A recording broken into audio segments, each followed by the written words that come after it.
Nasa 10 bahay ang nasunog sa barangay Pinagbuhatan sa Pasig. Ang ilan sa kanila walang nailigtas na ari-arian. Balitang hatid ni Bam Alegre. Ganito katindi ang lagablab ng apoy sa barangay Pinagbuhatan, Pasig pasado hating gabi kanina. Sa isa pang kuha ng residente, kita ang lawak ng pinsala habang tinutupok ng apoy ang mga bahay. Sobrang bilis lang po talaga niya. Nagising na lang po kami na may mga ingay na po. Nakita na, narinig namin. Sa pagbaba namin, medyo may apoy na. So dala lang talaga namin yung anak namin na mailabas po talaga namin.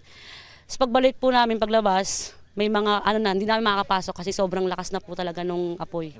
Nailabas ni Stephanie ang buong mag-anak niya mula sa nasusunog nilang bahay.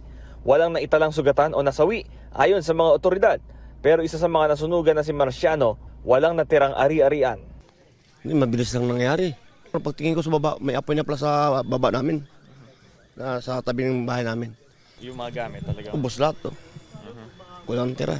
Sa tanan ng barangay, hanggang 10 bahay ang naapektuhan ng sunog na umabot ng unang alarma. Hindi bababa sa 4 na truck ng bombero ang rumesponde. Naka-duty ako doon, may tumawag, paradyo sa akin, may sunog noon, maapoy na. Nabilis naman pumasok dito yung bumbero. Saka dyan, iskinita, nagduktok-tuktungan na yung mga truck nila. Naapula ang sunog pasado 1:00 ng madaling araw. Iniimbestigahan ng Bureau of Fire Protection ang sanhi ng apoy at halaga ng pinsala.